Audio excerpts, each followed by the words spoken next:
Coming up on today's Goalmouth podcast, Antoine Griezmann is Superman, Carlo Ancelotti weighs in on the pro-rel debate, the Italian side that changes managers more often than Donald Trump tweets, Real Madrid's failed lawsuit, and the skinny on the UEFA Nations League. Yeah, that's right, the skinny. I like late 1960s slang. Anyway, it's Friday, January 26th. I'm Ryan Bailey, and this is the Goalmouth podcast brought to you by Bojangles' famous chicken and biscuits, delivering your favourite southern staple since 1977. It's Bo time.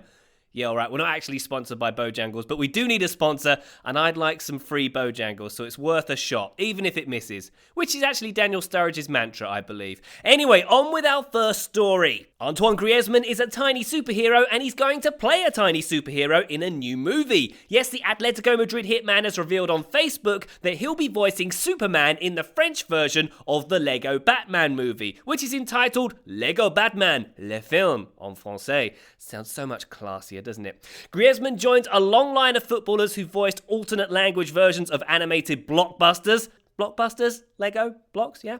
With Manuel Neuer lending his tones to Monsters University and Andres Iniesta playing an albino pirate in the Aardman film Pirates, which is about pirates. Now, the role of Superman doesn't even have a listing on IMDb on the English version of the film, so I'm guessing Griezmann's role will be even smaller than his role in the most recent FIFA Pro 11. Ya burn! But we'll be able to find out when the film comes out on février. That's February.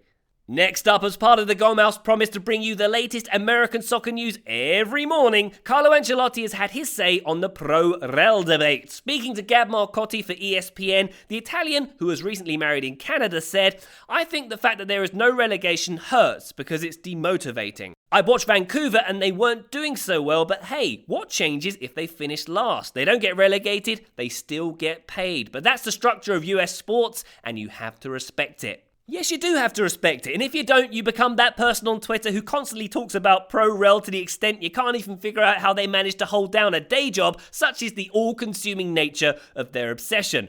No names. Anyway, for more on pro-rel, do read Peter Wilt's excellent manifesto on waterhowler.com, or better still, subscribe to the mag and hold it in your hands in glorious, thick paper stock. Italian fickleness news now. On Thursday, Palermo hired former Uruguay defender Diego Lopez as their manager. What's unusual about that, you might ask? After all, 'tis the season to sack, and Palermo are 19th in Serie A. Well, Lopez is already the third manager the club have had this season, and they had 8 managers last season. So that's a grand total of 11 managers in the past 1.5 seasons, including David Ballardini, who was hired and fired twice last year, and who'd already been Palermo manager before, so that's 3 times in total. The conclusion? Owner Maurizio Zamparini isn't a big fan of stability.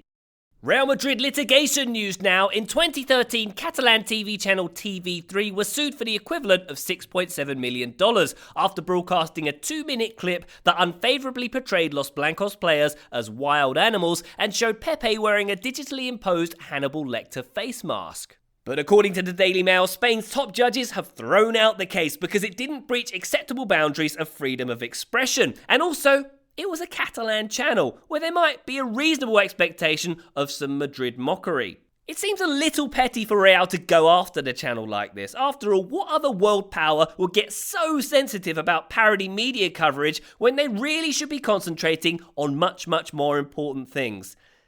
Yeah, don't answer that. And finally, the format of the UEFA Nations League has been revealed. Hurrah! I know you were desperately waiting for it. If you need reminding, this is the meaningless tournament that's going to replace meaningless international friendlies in Europe. Starting in 2018, 55 teams will compete, and as for the format, well, if the Bears beat Detroit and Denver beats Atlanta in the American Southwestern Division East Northern, then Milwaukee goes to the Denslow Cup. Unless Baltimore can upset Buffalo and Charlotte ties Toronto, then Oakland will play LA and Pittsburgh in a blind choice round robin. And if no clear winner emerges from all this, a 2-man sack race will be held on consecutive Sundays until a champion can be crowned. Click the link in the show notes or in the Goalmouth newsletter for genuine details of that tournament rather than just lengthy basketball references. Alright, that's your lot for today. Thank you so much for listening. Brooks Pegg is on the wheels of steel on Monday. Please do tell your friends to give us a listen. Please do leave us an iTunes review if you haven't. And please do tell the CEO of Bojangles to send me free, delicious fried chicken. I leave you with today's Goalmouth top tip. If you want to increase the price Manchester United are going to pay for you,